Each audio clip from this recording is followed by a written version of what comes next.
재무제표에 대해서 알아보는 시간이잖아요.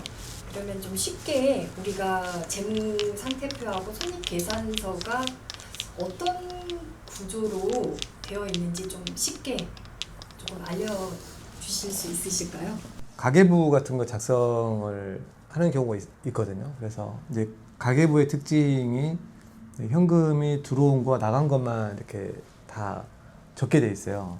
근데 우리는 현금 출납 기록부를 만드는 게 아니라 재무제표를 만든다라고 보았을 때는 기존의 현금 중심이 아닌 거래 중심으로 기록을 해야 되는 거예요.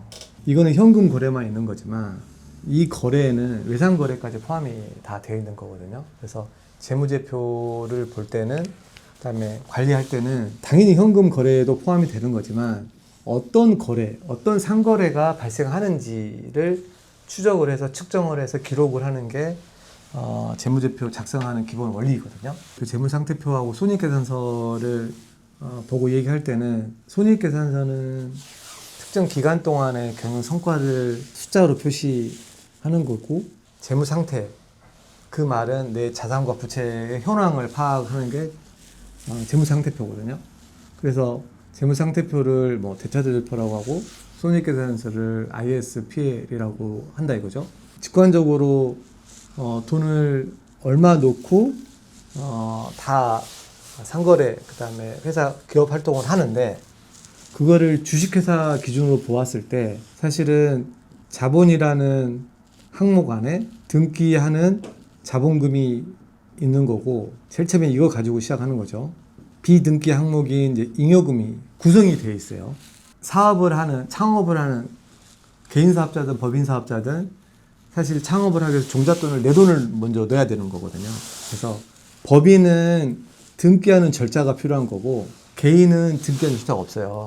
그래서 개인은 그냥 자본이라고 퉁치고 들어가는 거고, 법인 같은 경우는 자본금이라는 등기한 절차를 밟는다는 차이가 있어요. 그래서 그냥 뭐 1억이라는 돈을 가지고 시작을 하면 이 돈이 현금으로 1억의 통장을 내가 가지고 있는 거죠. 이게 우리가 1월 1일자로 법인을 설립을 해서 사업자 등록을 낸 다음에 재무상태표를 딱 보았을 때는 1월 1일자로는 등기되어 있는 1억과 통장에 1억이 꽂혀 있는 상태로 시작을 하는 거죠. 그러다가 나는 이제 어떤 상품을 팔겠다, 어떤 제품 제조 활동을 하겠다라고 등기에 나와 있는 목적 사업을 수행할 거 아니에요. 그때부터 판매 활동을 시작하는 거죠. 그러면 이제 매출이 발생을 할 건데, 매출 발생하기 전에 무언가가 비용이 들어가는 거죠, 회사에서는.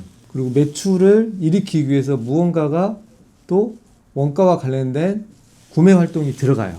이게 뭐 5천이 내가 들어갔고 벌어들인 돈이 1억이었어. 그러면 이익이 5천이라는 돈이 생기겠죠. 이거는 누구나 다 쉽게 추적할 수 있는 부분이에요. 그러면 이게 한 번만 하는 게 아니라 1월 1일부터 12월 31일까지 이게 우리가 FI 1기라고 보았을 때 그 다음 연도에 똑같이 또 FI 2기가 시작되는 거예요. 또 BS, PL 이런 식으로 해서, 그러면 똑같이 성과들이 나오겠죠. 그러면은 재무상태표는 특정 시점에서의 상태를 나타내는 거니까 12월 31일까지 측정한 거를 정리를 해줘야 되는 거지. 그게 바로 결산이에요. 왜냐면 다시 시작할 수 없잖아. 이걸 가지고 여기서 시작할 수 없으니까 이거를 보내줘야 되는 거지. 그래서 이 5천이라는 거를 이쪽에다 포함시켜주는 거죠. 포함시켜주고 끊고 다시 시작하는 거예요. 또 매출. 그럼 여기에는 우리가 1억이 있고 5천이 또 들어왔으니까 통장에는 5천이라는 돈이 또 들어와 있겠죠. 그래서 2기에 또 12월 31일자로 또 볼 거고, 또 1월 1일부터 12월 31일까지 또 우리는 계산을 할 거예요. 그래서 재무상태표와 손익계산서는 기본 원리가 기간에 대한 경영 성과를 측정을 해서 12월 31일 회사에서 정한 결산 기일에 맞춰서 분계로 이제 우리가 조정을 해서 이제 맞춰지는 이제 과정이 회계 순환 사이클이거든요. 그래서 이 안에 있는 뭐 모든 계정을 다 설명하기보다 돌아가는 이런 그 순환 사이클 정도를 이용하고 매출과 비용들이 직접적으로 재무상태표에 섞이지는 않아요. 근데 관련돼 있는 건 있지. 매출은 뭐 외상 매출금, 비용, 뭐 원가는 외상 매입금 이런 쪽과 관련이 있는 거죠. 여기에. 그래서 결과를 보내고 잔액들은 여기서 보여준다. 외상 매입금도 있을 수 있고 외상 매출 채권도 있고 뭐 부동산도 있을 수 있고 여러 유형의 자산들이 12월 31일자로 측정을 해서 금상태표가 비교를 하게 돼 있고 현금이 1월 1일과 그 다음 연도 1월 1일에 순증이 5천이 있었으니까 이거를 분석하는 게 현금 흐름표예요. 현금 흐름표를 이제 5천에 대해서 영업 활동으로 벌어들였어, 투자 활동으로 벌어들였어, 재무 활동으로 벌었는지를 또 다시 나타나는 거가 현금 흐름표예요. 그래서 이익을 만들었고 이익이 들어온 부분이 다 현금으로 들어갔다고 보았을 때 현금이 얼마만큼 증가했어? 5천이 증가했으면 5천에 벌어들인 원천을 추적하는 게 현금 흐름표다. 그래서 이제 아직까지는 이제 이러한 부분들을 이해하는 데는 이제 굉장히 좀 시간이 많이 필요할 것 같고 현금 흐름표 작성 원리는 엄청 심플하기 때문에 뭐 나중에 또 설명할 수 기회가 있으면 또 설명을 드릴게요. 일단은 원리는 뭐 이렇게 해서 계속 반복이 된다. 이 정도 이해하면 될 것 같아요. 회계사님 또 하나 그 가수금 부분인데요.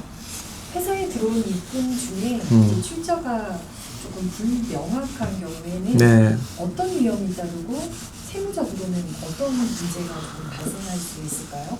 가수금하고 이제 그 가지급은 둘 다 본 계정이 아니잖아요. 그러니까 실 계정이 아니어서 임시 계정이에요. 그래서 가지급은 어떤 식으로 생겼다라고 제가 말씀을 드렸고 가지급이 이러이러한 불이익이 있으니까 자산의 어디 쪽에 숨겨야 되겠다라는 이렇게 동기부여를 많이 받을 수밖에 없어요. 불이익이 워낙 크니까. 근데 가수금은 임시 계정인데 회사로 돈이 들어간 거예요. 가지급은 회사에서 돈이 나간 거예요. 그럼 회사 기준에 보았을 때는 돈을 나갔으니까 빌려준 거고 회사 입장에서 돈이 들어왔으니까 빌린 거예요. 빌렸는데 출처가 불명확해. 이런 거 이제 가수금인데 일반적으로 돈이 들어와서 출처가 불분명한 경우는 거의 없어요. 대부분 다 알아. 이 돈이 왜 들어왔는지 안단 말이에요. 오류 입금 이런 것들이 가장 불명확한 거잖아. 누군가가 잘못해서 뜬금없는 돈이 영화에서 보면 돈이 막 1억이 들어와 있잖아요. 근데 대표 통장으로 내 통장이 세스 만무하고 누군가가 돈을 잘못 넣었으면 은행 연락이 와요. 이 돈 오류 입금이니까 다시 인출해서 도와달라. 이렇게 협조가 오거든요. 근데 돈이 들어왔는데 뭐 외부에서 아무 말이 없어. 이럴 수도 있잖아요. 그러면은 돈이 들어와 있는 거를 대표나 회사에서 가만히 있을 리가 없거든요. 근데 가만히 있게끔 남겨놓은 게 가수금이거든. 우리는 그렇게 불러요 지금. 원래 본계정은 그런 뜻이 아니었는데 근데 가수금이 그래서 임시로 잠깐 수금이 되어 있는 상태이다. 그러면 이거를 정리를 해야 된다는 거지. 이것도 정리를 해야 되잖아요. 이건 돈이 들어온 거, 돈이 나간 거. 돈이 나간 것에서는 기회비용으로 불이익을 주는데 돈 들어온 것에 대해서는 불이익을 안 줘요. 과세 당국에서도 야 가수금 많이 있다 해가지고 세금을 더 많이 추징하냐? 아니다 이거지. 이건 돈 나갔으니까 이거 잘못 쓴 거잖아요. 부당행위, 뭐 계산분 모든 것들이 거래들이 회사에 피해를 주는 경우로 해서 불이익을 주지 가수금은 피해를 주지 않았단 말이에요. 근데 이거는 대표이사가 회사에 돈을 임시로 돈을 입금을 시켜서 영업활동에 돈을 쓸 수 있는 부분도 가수금이 되지만 거래처에서 내가 계산서를 발행하지 않았음에도 불구하고 선입금 시킬 수도 있어요. 근데 그거는 계약도 없는 상태에서는 가수금이 맞는데 계약한 상태에서 선입금 된 것은 계산서를 발행하면 되니까 문제가 없거든요. 그래서 이 가수금은 우리가 굳이 딱 찢어서 얘기한다면은 오류 입금하고 대표이사가 영업이 어렵기 때문에 임시적으로 넣는 임시 차입금이 나는 거죠. 그러면 이 가수금은 어느 회사에 많이 발생할까? 초기 창업 기업에 굉장히 이런 일이 빈번하겠죠. 왜냐하면 영업 매출 활동이 활발하게 막 가야 되는데 자본금이 크지 않았을 거잖아요. 자본금이 작은 상태로 법인을 만들었다가 돈 나갈 일이 많아.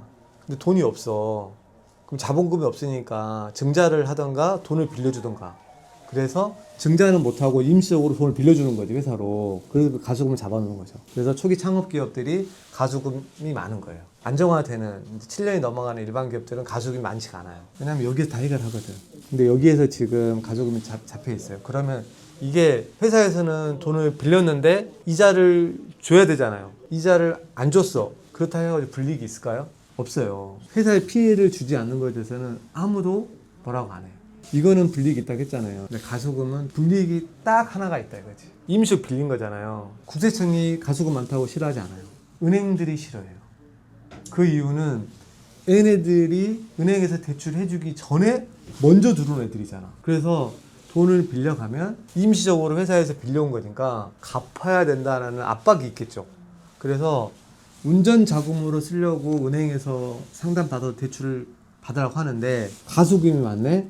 그러면 안 해주려고 하는 거지. 왜냐하면 이 돈이 차입금 변제로 쓰일 확률이 매우 높기 때문에. 그래서 가수금은 줄이려고 해야 되는 거예요. 그래서 그럼에도 불구하고 가수금을 줄이지 못했어. 그러면은 돈이 없어서 인출을 대표이사가 다시 가져가지 못한 경우라 하면 어떻게 해야 되느냐. 그러면 주식으로 가져가면 돼. 현금이 들어와서 현금으로 상환해도 되지만 이 가수금을 현금이 없으니 주식으로 줄게. 그래서 출자 전환이라는 얘기를 하는 거예요, 우리가. 기존의 자본금을 증액을 시켜주는 거지. 이만큼을. 가수금을 현금으로 내보낼래? 주식으로 내보낼래? 주식으로 내보내는 거가 출자 전환이고, 출자 전환 했을 경우에는 당연히 자본이 플러스가 되면서 부채가 줄어들었잖아요. 그래서 부채 비율이 급격하게 개선이 되는 거예요. 그래서 가수금을 생기면 부채 비율도 올라가는 거지만 줄여주는 방법도 중요하다. 현금으로 줄일래? 주식으로 줄일래? 출자 전환 방식으로 강권하는 이유는 은행에서도 자본이 커지니까 좋아하는 거고, 부채 비율도 엄청 낮아지니까 안정성 이슈가 커져서 또 좋아하는 거고. 그래서 가수금은 가급적이면 줄여야 되는데 그 이유는 안정성 이슈다. 그러면 회계사님, 가수금은 그러면 금융권에서도 싫어하지만 우리가 정책 기관에 정책 자금을 신청할 때도 정부 기관에서도 굉장히 안 좋게 바라볼 것 같은데, 네. 그러면 가수금은 일단 뭐 출자 전환이라든지 이런 부분으로 전환을 하고 한도가 차감이 안 되면 이렇게 들어가는 게 맞겠네요. 맞아요. 맞는데 실행 시점이 중요해요. 실행 시점이 왜 중요하냐면 이 가수금이라는 개정 과목은 재무상태표에 12월 31일자 기준으로 기록되어 있는 성적표잖아요. 일종의 상태표거든요. 이 가수금이 기중에 지금 12월 31일자로는 이게 있어서 이러이런 문제가 있는 거를 알고 우리가 3월 31일 보통 결산 주청 하잖아요. 그 익년도에 이거를 줄이는 활동, 뭐 등기, 출자 전환을 했을 경우에는 12월 30일자 남아있는 거잖아. 그래서 출자 전환 효과는 그 다음 연도에 나오는 거죠. 이게 24년이면 그 다음 연도 25년에 출자 전환 효과가 나와서 부채 비율이 개선이 되는 거거든요. 그래서 가수금을 줄이겠다라고 의사결정을 하신다 하면은 3월 31일 이전에 우리가 소급해서 등기 신청을 할 수가 있어요. 왜냐하면 돈은 미리 들어갔잖아. 12월 30일 이전에 돈이 들어가 있는 거잖아요, 지금. 그래서 유상증자도 사실 돈을 미리 입금을 시킨 거거든.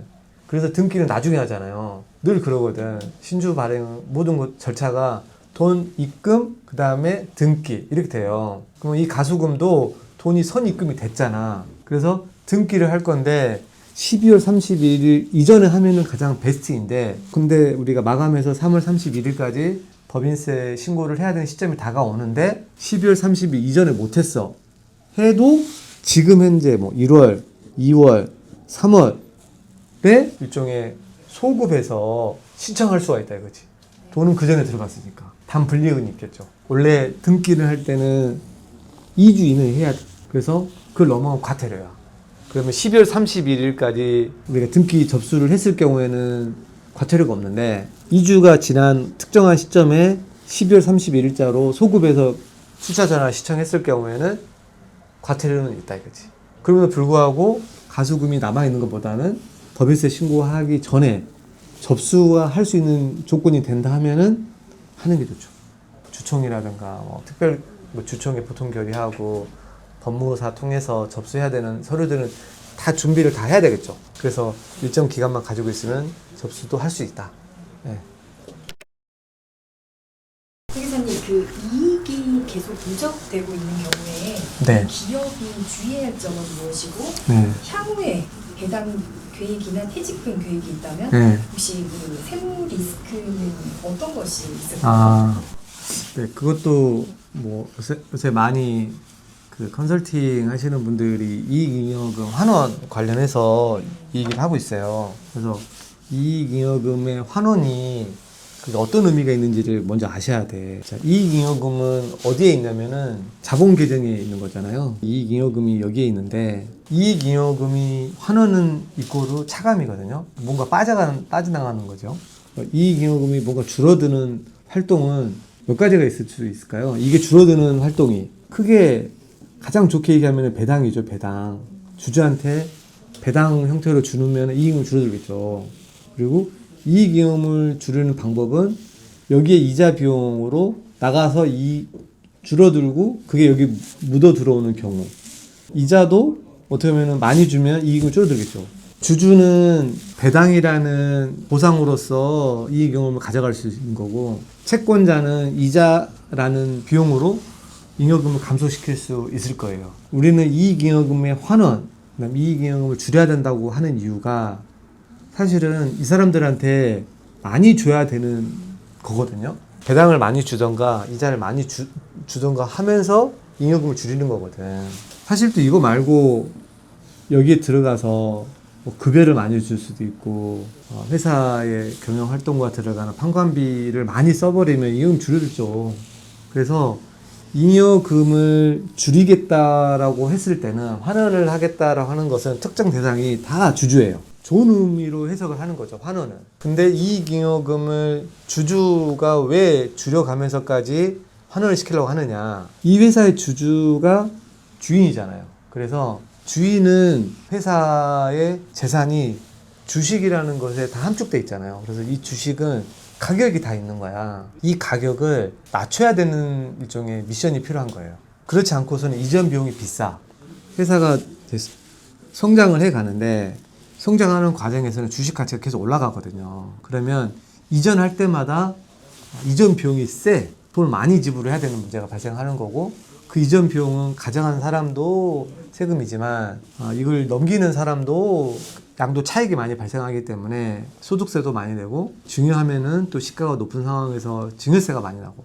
그래서 환원을 가지고 누군가가 이 얘기를 할 때는 주주한테 발생할 수 있는 부담하는 세금, 이전 비용을 낮추는 이유 때문에 환원을 얘기하는 거예요. 근데 우리가 이익잉여금이 많다는 이유만으로 무조건 환원을 해야 된다? 절대 아니다 이거지. 제일 중요한 거는 주주한테 이익금을 돌려주고 싶어. 근데 현금이 없네? 그러면은 이익 배당을 할 수가 없는 거죠. 그리고 이익잉여금은 매출과 비용에서 이익이 발생하는데, 이 비용들이 어떻게 보면 이 매출이 매상 매출로 다 매출을 기록했다고 가정해 봤을 때 매상 매출도 매출이잖아요. 그리고 비용 들어가서 이익이 나왔는데 여기에 현금이 하나도 없는 거야. 근데 매출을 전부 다 외상으로 했기 때문에 이익은 있는데 이익이 들어왔잖아요. 배당할 이익이 없는 거지. 외상으로 팔았으니까. 근데 이익은 발생하거든요. 그래서 발생주의로 기록하게 돼 있어요. 손익계산서는. 손익계산서에 나와 있는 이 발생했다는 그 이익이 여기 들어가 있는 거가 현금하고 동일하지 않기 때문에 이거를 줄이려면 최소한 배당 재원과 관련된 현금이 어느 정도 있는지를 확인해야 되겠죠. 이게 없으면 뭐 부동산을 처분을 한다던가 이런 것들을 병행해서 봐야 된다는 거지. 주주한테 배당이라는 형태로 돈을 주려면. 그래서 이익잉여금을 줄이려고 하는 목적은 이전 거래 가격을 낮추는 부분 하나하고, 양도나 증여와 관련된 부분에서 세금 절세 이유 때문에 잉여금을 줄이는 거고, 주식 가치가 낮춰져야 되니까. 그다음에 상속하는 경우가 되게 많이, 잉여금을 줄여야만이 가업 상속이나 자녀들한테 회사를 넘기기 편하거든요. 그래서 이익잉여금을 환원하려고 하는 거예요. 근데 이게 줄어들면 당연히 부채 비율이 올라가겠죠. 이익잉여금을 줄이는 과정에서는 이걸 고민하는 회사들은 어떻게 보면은 우량한 회사인 거죠. 이익잉여금을 줄여야 된다라고 고민하는 회사들은 상대적으로는 우량한 회사인데, 이거에 대한 재무적인 그런 그 효과가 부채 비율도 악화되고, 배당이라는 형태로 환원을 하려면 여기에 배당 재원이 충분히 확보되어 있는지를 보시고 컨설팅을 해줘야 된다. 이렇게 말씀드리고 싶네요. 우리가 그 정책 자금을 신청할 때 몇 년 동안 결손, 즉 이제 적자가 생기면 자금을 신청하는데 조금 어려움이 따를까요? 그것도 좋은 질문인데요. 적자 기업을 보면 제일 먼저 봐야 될 키워드가 있어요. 뭐냐면 연속이에요. 한 번 적자가 반응하다 이거지. 근데 이게 2년 연속 이러면 위험한 거지. 그래서 이 연속이라는 게 중요해요. 지금 내 중진공 케이스만 말씀을 드리면 적자가 2년 연속해서 발생함과 동시에 자본이 전액 잠식인 경우는 부실기업으로 심사를 안 해줘요. 그 말은 자본이 전액 잠식됐다 하더라도 한 번 적자가 났네?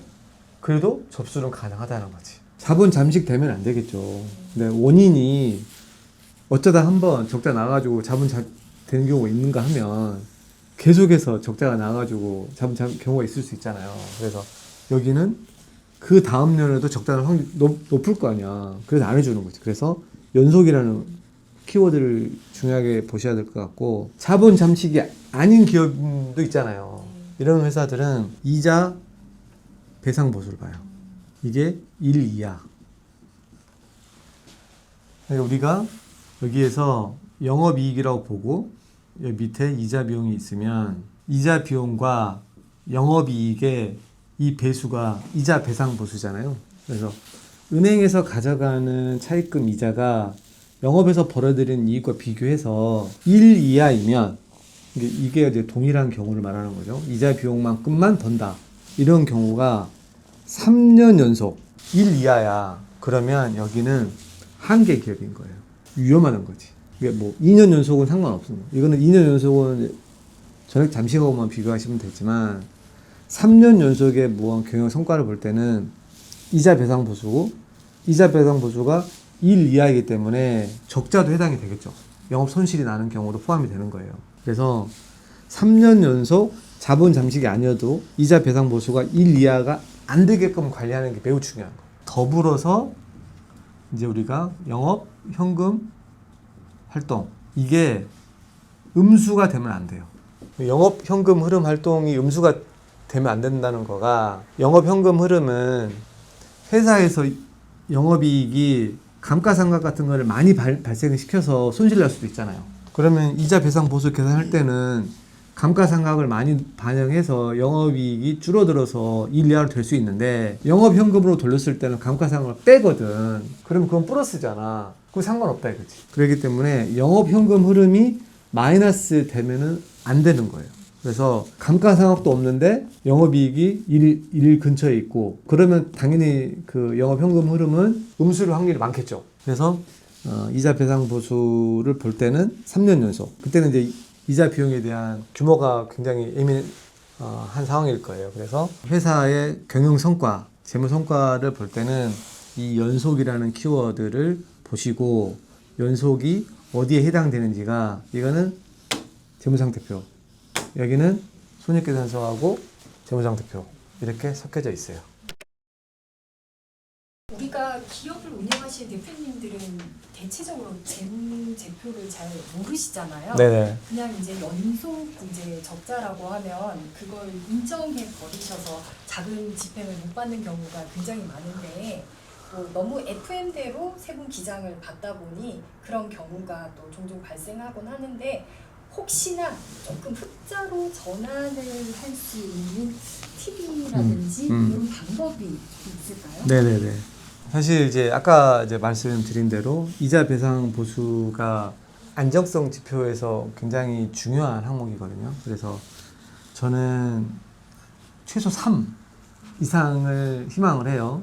그래서 이자 비용과 영업이익이 이자 비용을 한 3년치 정도는 낼 수 있을 정도로 영업이익 발생을 해야 된다.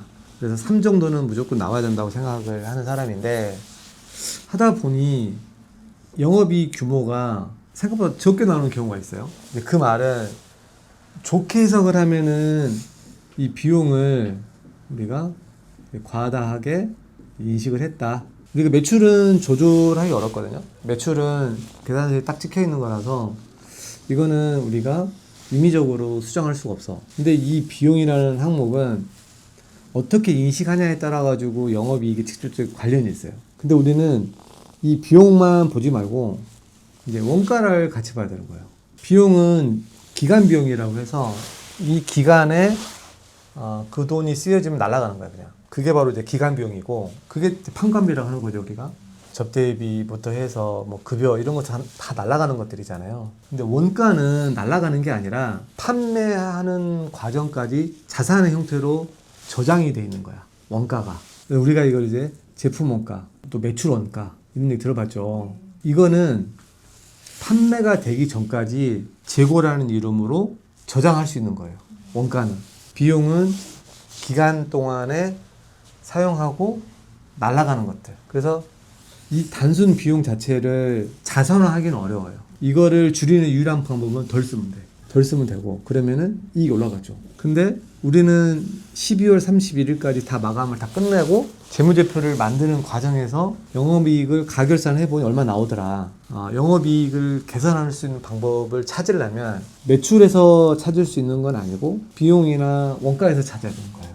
그럼 비용 중에서 혹시 오류로 해서 비용으로 넣은 게 있느냐, 이걸 보는 거지. 혹시 재고 중에서 생각보다 장부에 더 많이 기록을 해야 되는데 적게 카운팅 된 게 있느냐, 이런 걸 확인을 하는 거예요. 그래서 비용으로 보았을 때 과다인식 한 부분 말고 자산화 시킬 수 있는 게 있는지를 보는 거지. 대표적인 게 수선비, 뭐 건물이나 엘리베이터나 뭐 구축물 이런 거에 외관 단순 페인팅이 아니라 구조적으로 뭐 기능 개선, 자산 가치를 올릴 수 있는 수선 활동을 했으면 일반적으로 다 비용으로 들어갈 확률이 많아요. 근데 이거를 자산화할 수 있는 여지를 보는 거지. 우리가 이런 것들을 이제 자본적 지출을 하는 거고, 그다음에 이제 뭐 건설 자금 이자, 건물 같은 거를 지을 때 차입금 조달을 하잖아요. 다 이자 비용으로 들어가 있을 거예요. 근데 신축하는 기간 동안, 준공하기 전까지는 이 들어간 이자를 건물에 합산할 수가 있어요. 그러면은 당연히 이자 비용이 줄어들고 영업이익은 불변을 한다더라도 이자 비용이 줄어들 수 있는 개연성이 있는 거잖아요. 그다음에 연구 개발비. 회사에서 뭐 어떤 연구 활동을 하는 게 일반적이기 때문에 이제 연구 전담부서나 그다음에 연구소에 소속되어 있는 인건비, 그 사람이 단순히 뭐 연구소에 있는 사람을 전부 다 개발로 돌리는 거는 어려운데, 기업의 기준에 따라서 이제 개발비에 대한 정의 부합이 해야 돼요, 사실은. 근데 직관적으로 전담부서원의 인건비는 전담부서나 연구소의 목적은 연구하는 곳이니까 거기는 인건비를 전부 다 자산화 시킬 수가 있겠죠. 플러스 재료비, 시험 연구비, 금형비, 금형 돈 많이 들잖아요. 뭔가를 새로 만들려면 금형을 떼야 되는데, 이러한 것들을 전부 다 자산화 시킬 수 있는 여지가 있다. 그러면은 영업이익이 이게 비용화가 돼 있었으면 여기가 지금 손실이든 규모가 확정이 돼 있을 건데, 일부 규모를 파악을 해서 자산화를 돌리면 이게 올라가겠죠. 그럼 영업이익은 개선이 되는 거죠. 네. 이렇게 하는 거예요. 그 회계사님, 장기 미회수된 매출 채권이 조금 많을 경우에 기업에는 어떤 문제가 발생하고 우리가 정책 자금을 신청할 때 조금 안 좋은 영향이 많을 것 같은데. 일단은 이제 그 외상 매출 채권을 이해를 해야 돼요. 외상 매출 채권은 이제 뭐 단기하고 장기가 있겠죠. 장기는 1년이 넘어가는 기간 동안 여전히 채권이 회수가 되지 않는 상태를 얘기할 거고, 그러면 이 외상 매출 채권이 어떤 의미냐면, 회사에서는 매출 활동이 일으키면 현금으로 결제 받는 게 제1 원칙이겠죠. 근데 사실 현금으로 매출을 일으키는 경우가 슈퍼마켓이나 도소매로 하지 않는 이상은 거의 없을 거예요. 다 신용카드를 하더라도 결제에 한 3일 정도 걸리잖아요. 다 매상 기간이, 신용 기간이 다 포함이 돼 있거든. 12월 31일 딱 기준으로 계산서를 발행했지만 들어오지 않는 금액이 다 매상 매출 채권으로 잡힌다는 거지. 12월 30일 날 계산서 발행해서 12월 30일 날 돈이 들어왔으면 전혀 문제가 없는 건데, 12월 31일 날 계산서를 발행을 한 그 순간 일단은 잡혀 있는 거죠. 그래서 매출 채권은 12월 31일 기준이다. 무조건. 이게 1월 1일 날 돈이 들어왔어도 우리 12월 31일자로 채권을 기록을 해야 되는 거예요. 무조건.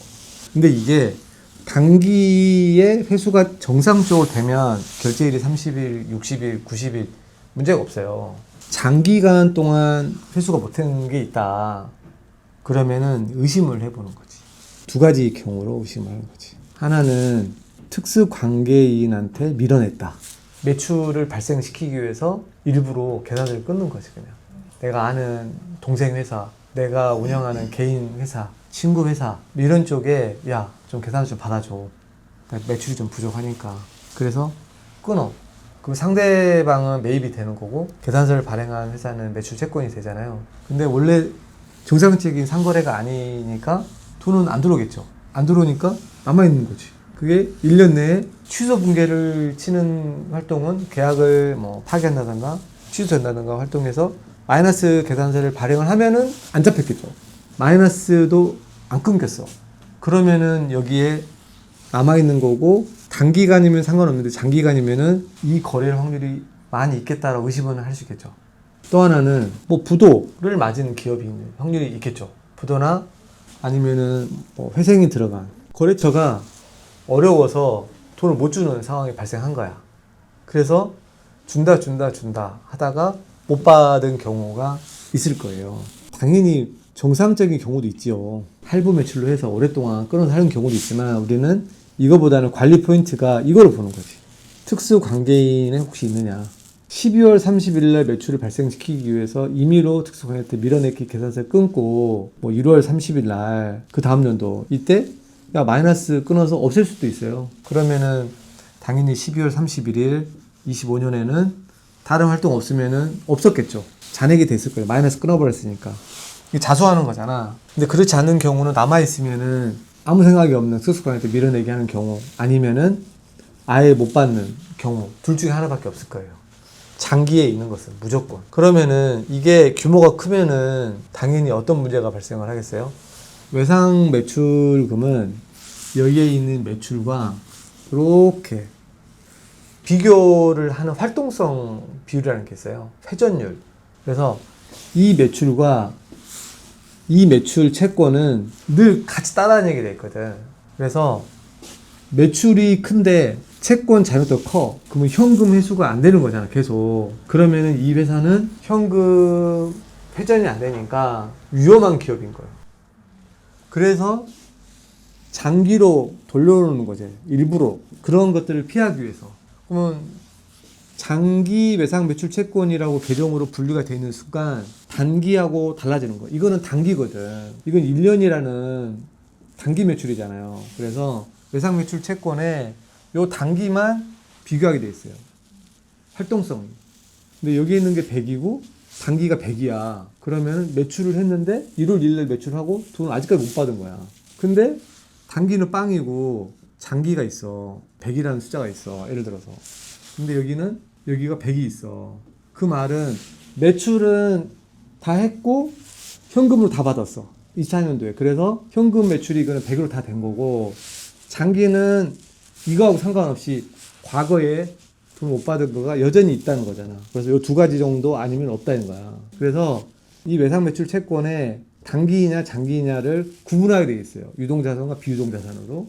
그러면 우리는 유동자산에 들어가 있는 이 채권은 활동성과 관련이 있기 때문에 채권이 단기가 크면 클수록 이 회사는 현금 회전이 안 된다. 팔았는데 아직까지 못 팔고 회수가 안 된 거니까 위험한 거지. 돈이 잠기는 거지. 우리가 워킹 캐피탈이라는 용어를 쓰는데 일하면서 캐피탈처럼 잠기는 돈이 워킹 캐피탈이에요. 이게 외상, 매출 채권, 그다음에 재고자산, 매입 채무 이걸 이제 차감을 하는 거가 우리가 순운전자부라고 하거든요.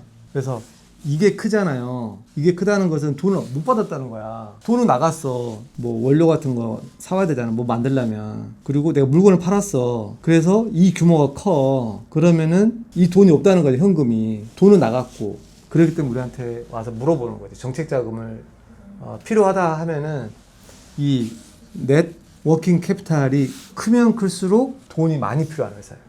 그래서 직관적으로 계산할 수 있어, 나는. 재무제표를 보고 이 규모만 비교를 해서 이게 3억이 나왔어. 그러면 이 회사는 3억이 돈을 먼저 쓴 거야.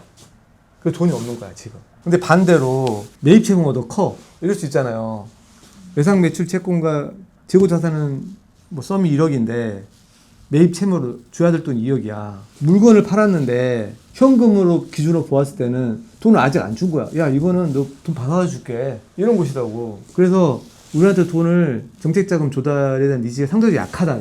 그럼 받아서 줄게. 라고 지금 딱 버티고 있는 상황인 거고, 반대인 경우는 미리 돈 줄 수밖에 없는 상황인 거지. 돈이 나갔고, 돈은 필요하고, 규모는 넷 워킹 캐피탈을 기준으로 해서 추정을 해볼 수 있는 거예요. 그래서 단기하고 장기를 구분을 먼저 해야 되고, 장기인 경우는 이 두 가지가 있을 수 있다. 그래서 물어보는 거지. 질문. 거래처가 어디냐. 그러면 특수관계 여부를 확인을 해서 오래됐으면 마이너스 끊어야지. 계약 취소했다. 이런 식으로 해서 재무제표에 반영을 해야 되고, 이거는 재무제표 반영을 하면 어떻게 됐어요? 이건 1년 전 거잖아. 그래서 1년 전에 계산서를 끊었으면 대응된 원가가 있을 거고, 둘 다 잉여금의 계정이 녹아 있을 거예요. 그 잉여금 계정을 채권하고 상계 처리하는 거야. 이렇게 해서 정리를 해야 되는 거고, 부도가 났으면은 삼각 처리해야 되는 거지. 삼각 처리 안 하는 이유가 자산이 빠지면 아무래도 자산 회전율이 안 좋아지니까 싫어하는 수도 있고, 그리고 언젠가 받을 수 있다는 약간 그런 확고한 믿음도 있고, 그래서 남겨놓은 경향이 있다 이거지. 그래서 매출 채권을 바라보았을 때 이 워킹 캐피탈의 규모가 어느 정도 될지, 장기와 단기에 대한 구분을 내가 해서 자금 수요의 정도가 어느 정도 파악을 하고, 뭐 부동산 담보 여력이나 매출의 그 신용 그 한도를 파악을 해서 집행하는데, 은행과 상담을 하는데 규모를 알아야 더 현실적 도움을 줄 수가 있잖아요. 그러한 면에서 외상매출 채권이 매우 중요하다. 네, 이런 말씀을 드릴 수 있을 것 같아요. 이 기사님 생각하기에 이것만큼은 꼭 알고 넘어가야 된다. 체크해야 되는 그 항목을 한 3가지 정도 말씀 좀 부탁드릴게요. 네. 일단 재무제표 기준으로는 비율 분석을 할 수 있어야 돼요. 그래서 제가 이제 많이 쓰는 약자가 있어요. 갭스라는 거를 알아야 되고, 두 번째로는 여신 현황을 알아야 돼요, 회사에. 그 다음에 신용을 알아야 돼요. 이게 엄청 중요한 건데, 이것만 알아도 제가 볼 때는 이제 충분히 도움이 될 거라고 생각이 들어요. 갭스는 약자인데 비율 분석이거든요. 그래서 재무제표를 내 머릿속에 다 알고 있으면 가장 좋죠. 근데 이제 상대적으로 어려우니까 이제 이게 함축적이라는 거지. 근데 G는 이제 그로스예요. 성장성. 성장성은 손익계산서에 이게 1기고 이게 2기잖아요. 그래서 여기 지금 매출액에 1억이 있었는데 얼마로 변했는지에 대한 부분, 이 증가한 부분이 성장이에요. 그래서 회사가 당연히 대표님들 머릿속에 올해 한 10억 정도 매출했지, 이거는 알아. 그럼 작년에는 얼마 했죠? 그러면 비슷하게 했지? 뭐 9억, 10억 했나? 이런 것은 굉장히 잘 아는데, 그거를 비율로 설명을 할 수 있어야 돼요. 야, 100% 성장했죠. 20%밖에 생각 못했어요. 작년 얼마 했는데 얼마 했다. 그래서 대표는 숫자로 얘기하고, 컨설팅 하시는 분들은 비율로서 얘기를 해주는 게 훨씬 더 전문가스럽죠. 비율로 하면은 대표님들이 잘 모르거든. 그래서 귀를 더 열고 더 들으려고 하는데, 숫자로 얘기하면은 맞고 틀림을 검증하려고 그래. 9억 했어요? 8억 5천이던데? 아니야, 9억 맞아. 이렇게 그냥 쓸데없는 얘기를 하게 되는 거예요. 그 대신 10% 성장했잖아요. 10%? 그거 어떻게 된 거지? 조금 숫자가 틀려도 상관없다 이거지. 그래서 컨설팅 하시는 분들은 비율로 컨설팅을 하시는 게 대표님과 얘기할 때 내 말에 더 많은 귀를 기울일 수 있는 기회가 있다. A는 이제 액티비티예요. 얼마나 이 매출 활동이 건전한지를 나타내주는 지표예요. 활동성 지표. 매출과 관련된 이 활동성 지표가 외상매출 채권도 있지만 매입 채무도 있고 재고 자산도 있고 여러 계정들로 활동성, 회사의 영업에 투하되는 자원이 현금으로 얼마나 빨리 돌아가는지를 측정하는 지표이거든요.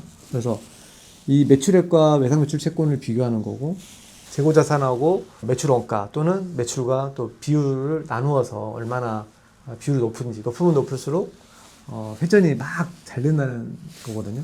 매출액을 외상매출 채권을 나눠. 그럼 비율이 나오잖아. 그 비율로 360으로 나누면 얼마 기간 동안에 매출을 일으켜서 돈을 받는지 나와. 계산서를 끊고 돈이 입금되는 시간을 내가 계산할 수 있는 거지.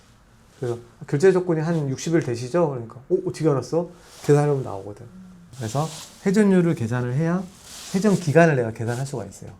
회수 기간, 그다음 지급 기간 이런 거를 계산할 수가 있기 때문에 회전율을 알아야 된다. 이것도 비율이에요. P는 이제 수익성 지표이거든요. 그래서 영업이익률이 5%는 되셔야죠. 이렇게 얘기하는 거하고 영업이익이 1억은 넘어야죠. 하늘과 땅 차이다 이거지.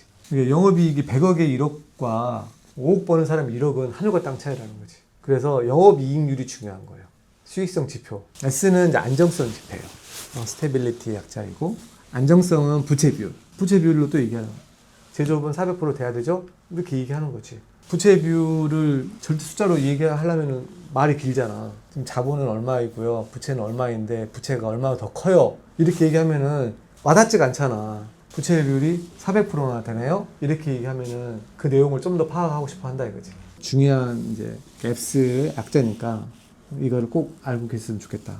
두 번째는 이제 회사의 여신 현황을 제대로 파악하는 게 중요해요. 그래서 대표의 금융거래 확인서, 금융거래 확인서는 반드시 확인을 해야 된다. 확인한 이유가 담보를 확인하기 위해서예요. 이 회사의 매출을 가지고 대출을 일으켰는데 여기에는 차입금 규모만 나와 있어. 이자는 추정할 수가 있어. 이자 비용은. 규모하고 이자 비용을 나눠서 대충 추정할 수 있는데 유일하게 안 나오는 게 담보가 안 나와 있단 말이야. 담보를 확인하고 싶은 거지. 신용으로 땡겨온 거야? 아니면 부동산을 자가로 준 거야? 회사에 가지고 있는 부동산을 뭐 담보로 해서 빌린 거야? 이게 안 나와 있단 말이야. 그래서 담보를 확인을 해야 내가 추가 담보를 제공할지 얼마가 부족한지 확인할 수 있기 때문에 여신 현황을 금융거래 확인을 통해서 담보를 꼭 체크를 해라 이거지. 그다음에 이제 마지막으로 중요한 게 이제 신용사기잖아요. 그래서 대표이사의 신용 상태, 부도 이력이랑 부정사고 이력, 저신용자 여부를 반드시 확인을 해서 신용 상태를 개선할 수 있는 여지가 있는지 문제가 없으면 진행하는데 문제가 없겠죠. 네, 오늘 장시간 이야기하신다고 고생 많으셨는데요. 마지막으로 우리 대표님들이나 뭐 시청자분께 네, 마지막으로 한 말씀 해주시죠. 재무제표는 사실 참 어려운 과목이잖아요. 그래서 들어도 금방 잊어버리게 되는 휘발성이 매우 강한 내용들이라서 대표님이나 그다음에 회계 업무에 종사하시는 분들이 전문성을 쌓아가는데 많은 시간이 필요로 할 것 같아요. 그래서 재무제표에 대해서 혹시 이제 궁금한 사항 오늘보다 조금 더 자세한 내용을 좀 상담받고 자문을 받기를 희망하시는 분이 계시면 연락을 주시면 저희들이 검토해서 연락을 드리도록 하겠습니다. 우리 기업을 운영하시는 대표님들도 재무제표가 조금 기대에 못 미쳐서 정책 자금 신청하는데 어려움이 있다고 생각하시더라도 저희 쪽에 문의를 주시면은 수정할 수 있는 부분이라든지 굉장히 유용한 정보로 조금 활용할 수 있는 정보들이 많이 있을 것 같습니다. 아래 댓글로 문의를 주시거나 네이버 폼 링크를 통해서 궁금한 점 있으시면 남겨주시면 빠르게 답변 드리도록 하겠습니다.